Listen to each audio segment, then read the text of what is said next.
শোনো শোনো শ্যামরায়, শোনো শোনো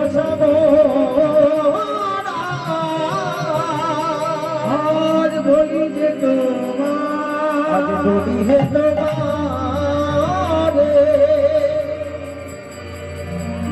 আমার মৃত্যুর লাগি করিব অপমান তোমারে।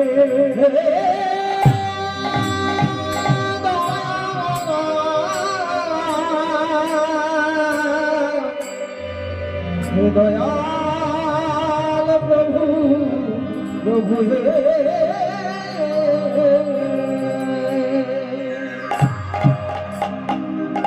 আমি এই যমুনার কুলে কুলে প্রাণ ত্যাগ করবো। এই অকাল মৃত্যুর জন্য তোমাকে এই দায়ী হতে হবে। রেডি মহাদেব, ঝাঁপ দেবে একদম যমুনার জলে। যমুনার খরসাংশ যদি কেউ চোখে দেখেছেন তাহলে মনে করবেন যে যমুনাটা কি।